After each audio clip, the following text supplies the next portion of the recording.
Hi, ഞാൻ doctor പ്രിയ, Q1B health കെയറിലെ homeopathic ഫിസിഷ്യനാണ്. പെട്ടെന്നൊരു function വരുമ്പോൾ നല്ല അടിപൊളി ഡ്രസ്സൊക്കെ ഇടാൻ ആഗ്രഹിക്കാത്തവരായിട്ട് ആരും ഉണ്ടാവില്ല. ചിലപ്പോൾ നമ്മുടെ ബോഡി വെയിറ്റ് അല്ലെങ്കിൽ നമുക്ക് ഓവർ ബോഡി വെയിറ്റ് ഒക്കെ ഉള്ളത് കൊണ്ട് തന്നെ നമ്മൾ വിചാരിച്ച ഡ്രസ്സൊന്നും ഇടാൻ പറ്റുന്നില്ല. അതുപോലെ തന്നെ നമ്മുടെ സമൂഹത്തിൽ ബോഡി ഷേമിങ് വളരെ കൂടുതലാണ്. അതുകൊണ്ടൊക്കെ തന്നെ ഇന്ന് ഒരുപാട് പേര് എങ്ങനെ ഹെൽത്തി ആയിട്ട് ഡയറ്റ് ചെയ്യാം അല്ലെങ്കിൽ എങ്ങനെ ബോഡി വെയിറ്റ് കുറയ്ക്കാം എന്നൊക്കെ അന്വേഷിക്കുന്നവരാണ്. അപ്പം നമുക്കിന്ന് ഈ വീഡിയോയിലൂടെ എങ്ങനെ വെയിറ്റ് കുറയ്ക്കാമെന്ന് നോക്കാം.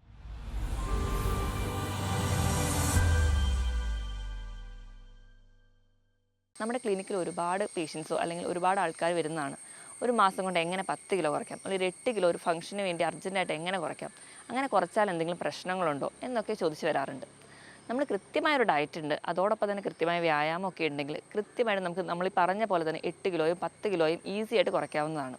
പക്ഷേ ചിലർക്കൊക്കെ ഇത് നമുക്ക് വിചാരിച്ച പോലെ നടക്കുന്നില്ല. അതെന്തുകൊണ്ടാണ് അങ്ങനെ ഉണ്ടാവുന്നത്? അവരെടുക്കുന്ന ഡയറ്റിൽ എന്തെങ്കിലും പാളിച്ചകൾ ഉണ്ടാവാം, അല്ലെങ്കിൽ അവരുടെ കൃത്യമായൊരു വ്യായാമം ഉണ്ടാവില്ല. നമുക്ക് ഈ വീഡിയോയിലൂടെ എങ്ങനെ ഹെൽത്തി ആയിട്ട് നമ്മുടെ വെയിറ്റ് കൺട്രോൾ ചെയ്യാമെന്ന് നോക്കാം. ഈ ടോപ്പിക്കിലേക്ക് വരുന്നതിന് മുമ്പ് നമുക്ക് എന്താണ് അമിതവണ്ണം എന്ന് നോക്കാം. അമിതവണ്ണം എന്ന് പറയുന്നത് നമ്മുടെ ശരീരത്തിന് ദോഷമാകും വിധം നമ്മുടെ ശരീരത്തിൽ കൊഴുപ്പ് അടിയുന്ന ഒരു അവസ്ഥയാണ്. അപ്പോൾ എത്രയാണ് ഈ അമിതവണ്ണം എന്ന് പറയുന്ന ഒരു വാല്യൂവിൽ എന്തെങ്കിലും ഒരു ലിമിറ്റ് ഉണ്ടോ എന്ന് നമുക്ക് നോക്കണം. അങ്ങനെ നോക്കണമെങ്കിൽ നമുക്ക് സ്റ്റാൻഡേർഡ് ആയിട്ടൊരു ടെക്നിക്ക് ഉണ്ട്. അതായത് നമ്മുടെ ബോഡി വെയിറ്റ് കിലോഗ്രാമിൽ എടുക്കുക, അതിനെ നമ്മുടെ ഹൈറ്റ് ഇൻ മീറ്റർ സ്ക്വയറിൽ ഹരിച്ച് കിട്ടുന്ന ഒരു വാല്യൂവിനെയാണ് നമ്മൾ BMI അല്ലെങ്കിൽ ബോഡി മാസ് ഇൻഡെക്സ് എന്ന് പറയുക. നമുക്ക് ഓരോരുത്തർക്കും നമുക്ക് വീട്ടിലിരുന്ന് തന്നെ ചെക്ക് ചെയ്യാവുന്നതേ ഉള്ളൂ. അങ്ങനെ ചെക്ക് ചെയ്ത് കിട്ടുന്ന വാല്യൂ 18നും 25നും ഇടയിലാണെങ്കിൽ അതിന് നമ്മൾ നോർമലായിട്ട് കൂട്ടും. 18ന് താഴെയുള്ളവരെ നമ്മൾ അണ്ടർ വെയിറ്റ് എന്നും 25നും 30നും ഇടയിലുള്ളതാണ് നമ്മൾ അമിതവണ്ണം എന്ന് പറയുക. 30ന് മുകളിൽ പോവുകയാണെങ്കിൽ അതിന് നമ്മൾ പൊണ്ണത്തടിയായിട്ടും കൂട്ടും. എന്തുകൊണ്ടാണ് ഇങ്ങനെ അമിതവണ്ണം ഉണ്ടാവുന്നത്? അമിതവണ്ണം ഉണ്ടാവാൻ പല കാരണങ്ങളുണ്ട്. ഒന്നാമതായിട്ട് പറയുകയാണെങ്കിൽ നമ്മുടെ ഒരു ഫുഡ് ഹാബിറ്റ്.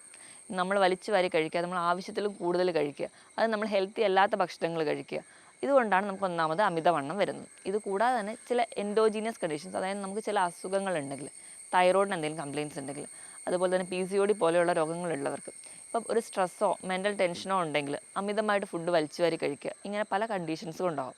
ഇത് കൂടാതെ തന്നെ പാരമ്പര്യമായിട്ട് നമുക്ക് വണ്ണം കൂടുതലുള്ളവരെ കാണാൻ പറ്റും. ചില മെഡിസിൻസ് ഒക്കെ എടുക്കുക, സ്റ്റിറോയിഡ്സ് ഒക്കെ എടുത്തതിൻ്റെ ഭാഗമായിട്ട് വണ്ണം കൂടുന്നവരുണ്ടാവും.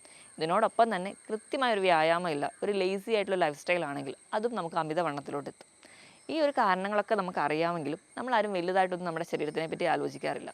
ചെറിയ ചെറിയ അസുഖങ്ങളൊക്കെ നമ്മുടെ ശരീരത്തിൽ പൊട്ടിമുളയ്ക്കുമ്പോഴാണ് നമ്മൾ അമിതവണ്ണമാണല്ലോ ഇതിനൊരു പ്രശ്നമെന്ന് ചിന്തിക്കുക. ഇന്ന് നമ്മൾ കണക്കുകളൊക്കെ നോക്കുകയാണെങ്കിൽ മിക്ക ജീവിതശൈലി രോഗങ്ങളുടെയും ഏറ്റവും ബേസ് ആയിട്ടുള്ളൊരു കോസ് എന്ന് പറയുന്നത് അമിതവണ്ണമാണ്. നമുക്കറിയാം, അമിതവണ്ണം കൂടുന്നതുകൊണ്ടാണ് നമുക്കിന്ന് ഹാർട്ട് കംപ്ലയിൻറ്റ്സ്, അതുപോലെ തന്നെ നമുക്ക് ഫാറ്റി ലിവർ പോലെയുള്ള രോഗങ്ങളും മറ്റ് മെറ്റബോളിക് സിൻഡ്രോംസ് ആയിട്ടുള്ള ഡയബറ്റിസ്, കൊളസ്ട്രോൾ, BP ഇവയെല്ലാം നമുക്ക് ഉണ്ടാവുന്നത്. ഇവയെല്ലാം ഒരു ഫൈനൽ റിസൾട്ട് എന്ന് പറഞ്ഞാൽ നമുക്കൊരു കംപ്ലീറ്റ് ഹാർട്ട് ഫെയിലിയറിലോട്ടൊക്കെയാണ് എത്തുക. അപ്പോൾ നമ്മൾ നോക്കുകയാണെങ്കിൽ ഇന്ന് ഒരു മധ്യവയസ്കരെ മാത്രമായിരുന്നു ഒരു മുൻ കാലഘട്ടത്തിൽ ഈ അമിതവണ്ണം എന്നൊരു പറയുന്ന പ്രശ്നം അലട്ടിയിരുന്നത്. പക്ഷേ ഇന്ന് കുട്ടികൾ തൊട്ട് അമിതവണ്ണമുണ്ട്. അതുകൊണ്ട് തന്നെ PCOD പോലെയുള്ള പ്രശ്നങ്ങൾ നമ്മൾ സ്ത്രീകളുടെ ഇടയിൽ വളരെ കോമൺ ആയിട്ടും കാണുന്നുണ്ട്. ഇതൊക്കെയാണ് പ്രധാനമായിട്ടും അമിതവണ്ണത്തിൻ്റെ കാരണം. നമുക്ക് എങ്ങനെ അമിതവണ്ണം നിയന്ത്രിക്കാം, അല്ലെങ്കിൽ അതിൻ്റെ മാനേജ്മെൻറ്റ് സൈഡിലോട്ട് വരികയാണെങ്കിൽ നമ്മൾ ഏറ്റവും ബേസ് ആയിട്ട് പറയേണ്ടത് ഒന്നാമത് നമ്മുടെ ഭക്ഷണ നിയന്ത്രണം, രണ്ടാമത് കൃത്യമായൊരു വ്യായാമമാണ്. ഭക്ഷണ നിയന്ത്രണം എന്ന് പറയുമ്പോഴും കൃത്യമായൊരു വ്യായാമം എന്ന് പറയുമ്പോഴും ഓരോരുത്തരെ ഡിപ്പെൻഡ് ചെയ്തത് മാറിക്കൊണ്ടിരിക്കും. അപ്പോൾ നമ്മളെല്ലാവരും നമ്മൾ യൂട്യൂബിൽ സെർച്ച് ചെയ്യുന്നു, നമുക്ക് പറ്റുന്നൊരു ഡയറ്റ് എടുക്കുന്നു, നമ്മളത് ചെയ്യുന്നു. നോർമലി നമ്മളെല്ലാവരും അങ്ങനെയാണ് ചെയ്യേണ്ടത്. പക്ഷേ അത് തെറ്റായൊരു രീതിയാണ്. നമുക്ക് കൃത്യമായിട്ടൊരു വെയിറ്റ് കുറയണമെങ്കിൽ നമ്മൾ ആദ്യം തന്നെ ഒരു ഫിസിഷ്യനെ അല്ലെങ്കിൽ ഒരു ഡോക്ടറെ കൺസൾട്ട് ചെയ്യുക. ഡോക്ടറെ കൺസൾട്ട് ചെയ്ത് കൃത്യമായി ഹെൽത്ത് ചെക്കപ്പ് ചെയ്യുക. നമ്മുടെ BP, കൊളസ്ട്രോൾ, നമുക്ക് ഏതെങ്കിലും തൈറോയ്ഡ് ഇഷ്യൂസോ അല്ലെങ്കിൽ മറ്റെന്തെങ്കിലും രോഗങ്ങൾ നമുക്കുണ്ടോ എന്ന് നോക്കുക. ഇങ്ങനെ എന്തെങ്കിലും ഒരു കണ്ടീഷൻസ് ഉണ്ടെങ്കിൽ ആദ്യം ആ അണ്ടർലൈൻ കോസിനെ അതിനെ ട്രീറ്റ് ചെയ്യാം. ആ ഒരു കണ്ടീഷൻ ട്രീറ്റ് ചെയ്താൽ തന്നെ നമുക്ക് അമിതവണ്ണം കുറയ്ക്കാം. ഇപ്പോൾ ഇങ്ങനെയൊന്നും പ്രശ്നമില്ല, നിങ്ങൾ ഹെൽത്തി ആണെങ്കിൽ നിങ്ങൾക്ക് എങ്ങനെ വെയിറ്റ് കുറയ്ക്കാം എന്നറിയാൻ വേണ്ടി ഒരു കൃത്യമായൊരു ഡോക്ടറുടെ സഹായത്തോടെ കൂടി മാത്രമേ നിങ്ങൾ ചെയ്യാവുള്ളൂ. നമുക്ക് ആദ്യം തന്നെ എങ്ങനെയാണ് ഭക്ഷണത്തിൽ നിയന്ത്രിക്കേണ്ടതെന്ന് നോക്കാം. ഭക്ഷണത്തിൽ നിയന്ത്രിക്കണം എന്ന് പറയുമ്പോൾ എല്ലാവരും പറയും പുറത്ത് പോയി കഴിക്കുന്നവർക്ക് മാത്രമേ വണ്ണം കൂടുള്ളൂ, വീട്ടിലെ ഭക്ഷണം കഴിച്ചാൽ വണ്ണം കൂടില്ല എന്ന്. ഇത് തെറ്റായ ഒരു നിഗമനമാണ്. നമ്മൾ വീട്ടിലെ ഭക്ഷണമാണ് കഴിക്കുന്നതെങ്കിലും അല്ലെങ്കിൽ പുറത്ത് പോയി ഭക്ഷണം കഴിക്കുന്നു എന്നതിനല്ല ഡിപ്പെൻഡ് ചെയ്യുക, നമ്മുടെ ഫുഡിൻ്റെ ക്വാളിറ്റീനെയാണ് ഡിപ്പെൻഡ് ചെയ്യുക. നമ്മൾ അമിതമായിട്ട് മധുരം കഴിക്കുന്നു, അമിതമായിട്ട് ഉപ്പ് കഴിക്കുന്നു, ഇവയൊക്കെ നമുക്ക് വണ്ണം കൂടാൻ വേണ്ടി കാരണമാകും. നമ്മൾ ഒരു മാസത്തേക്ക് പഞ്ചസാര തന്നെ കംപ്ലീറ്റ് ആയിട്ട് നിർത്തി നോക്കൂ, നിങ്ങളുടെ ബോഡി വെയിറ്റ് പെട്ടെന്ന് തന്നെ കുറയുന്നതായിട്ട് കാണാം. കാരണം നമ്മുടെ ശരീരത്തിലെത്തുന്ന വൈറ്റ് പോയിസൺ എന്നറിയപ്പെടുന്നത് പഞ്ചസാരയാണ്. അപ്പോൾ ബേസിക് ആയിട്ട് നിങ്ങൾ ചെയ്യേണ്ടതെന്ന് വെച്ചിട്ടുണ്ടെങ്കിൽ പഞ്ചസാര, ഉപ്പ് ഇവയുടെയൊക്കെ ലെവൽ കൺട്രോൾ ചെയ്യുക. അപ്പോൾ ഒന്നാമതായിട്ട് ചെയ്യേണ്ടത് അതാണ്. രണ്ടാമതായിട്ട് അന്നജത്തിൻ്റെ അളവ് കുറയ്ക്കുക. അന്നജം എന്ന് പറയുമ്പോൾ നമ്മൾ കഴിക്കുന്ന അപ്പം, പുട്ട്, ദോശ, ഇഡ്ഡലി, ചോറ് ഇവയെല്ലാം അന്നജമാണ്. കംപ്ലീറ്റ്ലി നമ്മൾ അവോയ്ഡ് ചെയ്യുന്നത് ഇതിൻ്റെ അളവാണ്. കംപ്ലീറ്റ്ലി ഇത് അവോയ്ഡ് ചെയ്യുക എന്ന് പറഞ്ഞു കഴിഞ്ഞാൽ അന്നജം ഒന്നും കഴിക്കരുത് എന്നല്ല, അതിൻ്റെ ഒരു ഫുഡ് റെഗുലേറ്റ് ചെയ്യുക. അതെങ്ങനെയാണെന്ന് ഞാൻ വിശദമായി പറഞ്ഞുതരാം. ഇത് കൂടാതെ തന്നെ നമ്മൾ എണ്ണയിൽ വറുത്തതും പൊരിച്ചതുമായ ഭക്ഷണമാണ് കൂടുതലായിട്ട് കഴിക്കുന്നതെങ്കിൽ അവ കൺട്രോൾ ചെയ്യാം.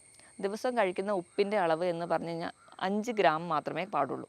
ദിവസം കഴിക്കുന്ന ഉപ്പിൻ്റെ അളവ് എന്ന് പറഞ്ഞാൽ 1 ടീസ്പൂണാണ്. ഇതിൽ കൂടാതിരിക്കാൻ വേണ്ടി നിങ്ങൾ ശ്രദ്ധിക്കണം. അതോടൊപ്പം തന്നെ പഞ്ചസാര പൂർണ്ണമായും ഒഴിവാക്കുക. കുട്ടികൾക്ക് കുഞ്ഞിലേ തൊട്ട് ബേക്കറി ഐറ്റംസോ ഫ്രൂട്ട് ജ്യൂസസോ അല്ലെങ്കിൽ പെപ്സി കോള പോലെയുള്ള സോഫ്റ്റ് ഡ്രിങ്ക്സോ മേടിച്ച് കൊടുക്കാതിരിക്കുക. ഇവ നമുക്ക് വെയിറ്റ് ഗെയിനൊരു കാരണമാണ്. ഇതോടൊപ്പം തന്നെ എണ്ണയിൽ വറുത്തതും പൊരിച്ചതുമായ ഭക്ഷണം ഇവയും കംപ്ലീറ്റ് ആയിട്ട് കുറയ്ക്കാൻ വേണ്ടി ശ്രദ്ധിക്കുക. അതുപോലെ പ്രോസസ്ഡ് ഫുഡ്, ടിൻഡ് ഫുഡ്, മൈദ അടങ്ങിയ ഭക്ഷണങ്ങൾ ഇവയും കുറയ്ക്കുന്നത് നല്ലതാണ്. ഇവയൊക്കെയാണ് ഭക്ഷണത്തിൽ നമ്മൾ അവോയ്ഡ് ചെയ്യേണ്ടത്. അപ്പോൾ നമുക്കിനി എന്തൊക്കെ കഴിക്കാം? നമ്മൾ കഴിക്കുമ്പോൾ കൂടുതലായിട്ട് നമ്മുടെ ഭക്ഷണത്തിൽ അന്നജം മാറ്റിയിട്ട് പ്രോട്ടീൻ കൂടുതലായിട്ട് കഴിക്കുക. എന്താണ് ഈ പ്രോട്ടീൻ എന്ന് പറയുമ്പോൾ? നമ്മൾ കംപ്ലീറ്റ് പ്രോട്ടീൻ എന്ന് പറയുന്നത് നമ്മുടെ മുട്ടയാണ്. വലിയ കൊളസ്ട്രോളോ അല്ല വലിയ പ്രശ്നങ്ങളോ ഒന്നും ഇല്ലാത്ത ആൾക്കാർക്കാണെങ്കിൽ 2-3 മുട്ടയുടെ വെള്ളയും ഒരു മുട്ട ഫുള്ളായിട്ടും കഴിക്കാവുന്നതാണ് ഒരു ദിവസം. അപ്പോൾ നിങ്ങൾക്കിങ്ങനെ മുട്ട കഴിക്കാം. അതോടൊപ്പം തന്നെ പ്രോട്ടീൻ എന്ന് പറയുമ്പോൾ ഇറച്ചി, മീൻ ഇവയൊക്കെ നമ്മൾ പ്രോട്ടീനിൽ ഉൾപ്പെടുത്തും. ഇവയെല്ലാം കറി വെച്ച് നിങ്ങൾ കഴിക്കാം. അതോടൊപ്പം പയറ്, കടല, പരിപ്പ് ഇവയെല്ലാം പുഴുങ്ങി കഴിക്കുന്നതും വളരെ നല്ലതാണ്. ഇതൊക്കെയാണ് നമ്മൾ കഴിക്കേണ്ടത്. ഇനി നമുക്ക് കഴിക്കുന്നതിനോടൊപ്പം മാത്രം നമുക്ക് വെള്ളം കുടിക്കുന്നതിൻ്റെ അളവ് കൃത്യമായിട്ട് നിയന്ത്രിക്കണം. ഒരാളുടെ ബോഡി വെയിറ്റ് എന്ന് പറയുന്നത് അതിനോട് 25 കിലോയ്ക്ക് 1 ലിറ്റർ വെള്ളം എന്ന കണക്കെ നമ്മൾ വെള്ളവും കൂടി കുടിക്കാൻ വേണ്ടി ശ്രദ്ധിക്കുക. ഇതൊക്കെ നമ്മൾ ഭക്ഷണത്തിൽ സ്ഥിരമായി വരുന്ന തെറ്റുകൾ ഒന്ന് മാറ്റിയാൽ തന്നെ ഒരു പരിധി വരെ നമുക്ക് വെയിറ്റ് ലോസ് ഉണ്ടാവാൻ പറ്റും. ഇങ്ങനെയൊക്കെ പറഞ്ഞാലും കൃത്യമായിട്ടൊരു ഡയറ്റ് എങ്ങനെ സെറ്റ് ചെയ്യാൻ നോക്കാം. നമ്മൾ രാവിലെ എണീക്കുമ്പോൾ തന്നെ നമ്മൾ ബെഡ് കോഫി ആയിട്ടാണ് സ്റ്റാർട്ട് ചെയ്യുക. നല്ല കടുപ്പത്തിൽ നല്ല മധുരമൊക്കെ ഇട്ടൊരു ചായയോ കാപ്പിയോ അത് നമ്മുടെ ശീലമാണ്. അത് മാറ്റിയിട്ട് നിങ്ങളൊരു ഹെൽത്ത് ഡ്രിങ്ക്സ് അല്ലെങ്കിൽ ഒരു ഡീടോക്സിഫൈങ് ഡ്രിങ്ക്സ് സ്റ്റാർട്ട് ചെയ്യുക. അപ്പം നമുക്ക് ഏതൊക്കെയാണ് ആ ഡീടോക്സിഫൈങ് ഡ്രിങ്ക്സ് എന്ന് നോക്കാം. ഒന്നാമതായിട്ട് നമുക്ക് ഗ്രീൻ ടീ കുടിക്കാം. അത് നല്ലൊരു ആൻറ്റി ഓക്സിഡൻ്റ് ആണ്. അപ്പോൾ ആൻറ്റി ഓക്സിഡൻ്റ് എന്ന് പറയുമ്പോൾ നമ്മുടെ ശരീരത്തിൽ ആവശ്യമില്ലാതെ ഉണ്ടാകുന്ന കുറേ ഓക്സിഡേറ്റീവ് സ്ട്രെസ്സും അതുപോലെ തന്നെ ഇൻഫ്ലമേറ്ററി റിയാക്ഷൻസൊക്കെ അത് നമുക്ക് ഉന്മൂലനം ചെയ്യാൻ പറ്റും. അപ്പം നിങ്ങൾ ഗ്രീൻ ടീയിൽ സ്റ്റാർട്ട് ചെയ്യാം. രണ്ടാമതായിട്ട് നിങ്ങൾക്ക് കുടിക്കാവുന്ന ഒന്നാണ് ചെറുനാരങ്ങ വെള്ളം. ചെറുനാരങ്ങ വെള്ളം കുടിക്കുമ്പോൾ നിങ്ങൾ ശ്രദ്ധിക്കേണ്ടത് എന്താണെന്ന് വെച്ചിട്ടുണ്ടെങ്കിൽ സ്ഥിരമായിട്ട് കുടിക്കാതിരിക്കാൻ വേണ്ടി ശ്രദ്ധിക്കുക. നിങ്ങൾക്ക് ഞാൻ നേരത്തെ പറഞ്ഞതുപോലെ നിങ്ങൾക്ക് ഫംഗ്ഷന് പോകാണ്ട് ഒരു 8 കിലോ കുറയ്ക്കണം വെയിറ്റ്. എന്നാലും നിങ്ങൾക്ക് നിങ്ങൾ വിചാരിച്ച ഡ്രസ്സ് ഇടാൻ പറ്റുള്ളൂ. ഇങ്ങനെ എമർജൻസി ആയിട്ട് വരുന്ന ഒരു യുദ്ധകാലാടിസ്ഥാനത്തിൽ വരുന്ന ഈ ഒരു കണ്ടീഷൻസിന് വേണ്ടിയിട്ട് നിങ്ങൾക്ക് ചെറുനാരങ്ങയുടെ വെള്ളം കുടിക്കാം. അതെങ്ങനെയാണ് പ്രിപ്പയർ ചെയ്യേണ്ടതെന്ന് നോക്കിക്കഴിഞ്ഞാൽ 1 ലിറ്റർ വെള്ളം എടുക്കുക. അതിനകത്തൊരു ചെറുനാരങ്ങ നിങ്ങൾ പിഴിഞ്ഞൊഴിഞ്ഞ് വെക്കുക. അതിലൂടെ ഒരു ചെറിയ കഷ്ണം ഇഞ്ചി കൂടി ചതച്ചിടുക. രാത്രി ഇത് പ്രിപ്പയർ ചെയ്ത് വെക്കുക. രാവിലെ എണീക്കുമ്പോൾ തൊട്ട് ഇത് നിങ്ങൾ കുടിക്കാൻ വേണ്ടി സ്റ്റാർട്ട് ചെയ്യുക. രാവിലെ ഒറ്റയടിക്ക് നിങ്ങൾക്ക് വെറും വയറ്റിൽ ഇത് കുടിക്കാൻ ബുദ്ധിമുട്ടുണ്ടെങ്കിൽ ലൈറ്റായിട്ടുള്ളൊരു ബ്രേക്ക്ഫാസ്റ്റ്, ഒരു ദോശയോ 2 ദോശയോ കഴിച്ചതിന് ശേഷം നിങ്ങൾക്ക് സ്റ്റാർട്ട് ചെയ്യാം. എപ്പോഴും അസിഡിറ്റി പോലെയുള്ള പ്രശ്നങ്ങളുള്ളവരാണെങ്കിൽ വെറും വയറ്റിൽ കുടിക്കാത്തതാണ് നല്ലത്. ഇപ്പം 1 ലിറ്റർ വെള്ളം നിങ്ങൾക്ക് 250 ml എന്ന അളവിൽ 3-4 തവണയായിട്ട് നിങ്ങൾക്കത് കുടിച്ച് തീർക്കാവുന്നതാണ്. ഇങ്ങനെ ചെയ്യുമ്പോൾ ഉള്ള ഗുണം എന്താണെന്ന് വെച്ചിട്ടുണ്ടെങ്കിൽ ഇതിനോടൊപ്പം തന്നെ ഇങ്ങനെ ഈ വെള്ളം കുടിക്കുന്നതിനോടൊപ്പം തന്നെ കൃത്യമായൊരു ലൈഫ് സ്റ്റൈലും ഉണ്ട്.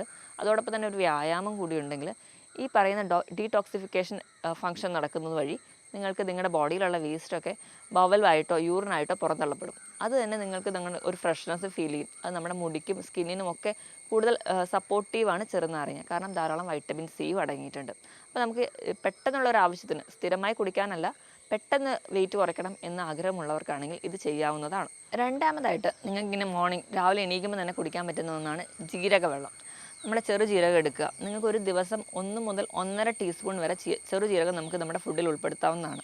അപ്പോൾ നിങ്ങൾ കുടിക്കാൻ എടുക്കുന്ന വെള്ളത്തിൽ അതിട്ട് ചെറുജീരകം ഇട്ട് നല്ലപോലെ തിളപ്പിച്ച ശേഷം ആ ഒരു വെള്ളം നിങ്ങൾ ഒരു 2 ഗ്ലാസ്സൊക്കെ രാവിലെ എണീക്കുമ്പോൾ കുടിക്കുക. നിങ്ങൾ ഇടയിലുള്ള സമയങ്ങളിലൊക്കെ ഈ ജീരക വെള്ളം കുടിക്കുകയാണെങ്കിൽ നമ്മുടെ മെറ്റബോളിക് ആക്ടിവിറ്റി കൂട്ടുന്നുണ്ട്. മെറ്റബോളിക് ആക്ടിവിറ്റി കൂട്ടാനുള്ള കാരണം എന്ന് പറഞ്ഞാൽ ജീരകത്തിൽ അടങ്ങിയിട്ടുള്ള തൈമോൾ എന്ന് പറയുന്ന ഒരു കണ്ടൻറ്റ് നമ്മുടെ പാൻക്രിയാസിനെ സ്റ്റിമുലേറ്റ് ചെയ്യും. അപ്പോൾ നമ്മുടെ പാൻക്രിയാറ്റിക് എൻസൈംസ് ഒക്കെ നല്ലപോലെ പ്രൊഡ്യൂസ് ചെയ്യും. അതിൻ്റെ ഭാഗമായിട്ട് നമുക്ക് ദഹന പ്രക്രിയ കൃത്യമായിട്ട് നടക്കുന്നു.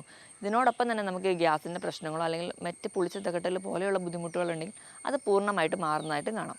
ഏത് പ്രായക്കാർക്കും കുടിക്കാവുന്ന ഒന്നാണ് ജീരകവെള്ളം. അപ്പോൾ നിങ്ങൾക്ക് സ്ഥിരമായിട്ട് അങ്ങനെ ചെയ്യുകയാണെങ്കിൽ നമുക്ക് ഒരു പരിധി വരെ നമുക്ക് ആവശ്യമില്ലാത്ത ഫാറ്റൊക്കെ ഉരുകി പോകുന്നത് കാണാം. പ്രധാനമായിട്ടും നമ്മൾ ഈ ജീരകവെള്ളം കണ്ടിന്യൂസ്ലി കുടിക്കുകയാണെങ്കിൽ നമുക്ക് തന്നെ അനുഭവിക്കാവുന്ന ഒന്നാണ് നമ്മുടെ വയറിൻ്റെ ഇടിപ്പ് അല്ലെങ്കിൽ അടിവയർ പോലെയുള്ള ഭാഗങ്ങളിലുള്ള മസിൽ ഫാറ്റ് എന്ന് പറഞ്ഞാൽ കുറച്ച് സ്റ്റിഫ്നാണെങ്കിൽ അത് ഒന്ന് ലൂസ് ആവുന്നതായിട്ട് നമുക്ക് തന്നെ ഫീൽ ചെയ്യാം. അപ്പോൾ ജീരകവെള്ളം നിങ്ങൾ സ്ഥിരമായിട്ട് കുടിക്കുന്നത് നിങ്ങൾക്ക് വെയിറ്റ് കുറയ്ക്കാൻ നല്ലതാണ്. മൂന്നാമതായിട്ട് നമുക്ക് കറുകപ്പട്ട അല്ലെങ്കിൽ സിനമൺ ഇത് പൊടിച്ച് അതൊരു നുള്ളിട്ട് ഒരു 2 ഗ്ലാസ് വെള്ളത്തിലേക്ക് ആഡ് ചെയ്ത് നല്ലപോലെ തിളപ്പിച്ച് അത് കുടിക്കാവുന്നതാണ്. എംപ്റ്റി സ്റ്റൊമക്കിൽ കുടിക്കുന്നതുകൊണ്ട് യാതൊരുവിധ ദോഷവുമില്ല. ഇതും നമുക്ക് എക്സ്ട്രാ ആയിട്ടുള്ള ഫാറ്റ് ബേൺ ചെയ്യുന്നതായിട്ട് കാണാം. അതോടൊപ്പം തന്നെ നമ്മുടെ ബോഡി വെയിറ്റ് കുറയുന്നതിനോടൊപ്പം തന്നെ ഇൻസുലിൻ റെസിസ്റ്റൻസ് എന്ന് പറഞ്ഞ ഒരു കണ്ടീഷൻ നമുക്ക് ഉണ്ടാവാറുണ്ട്.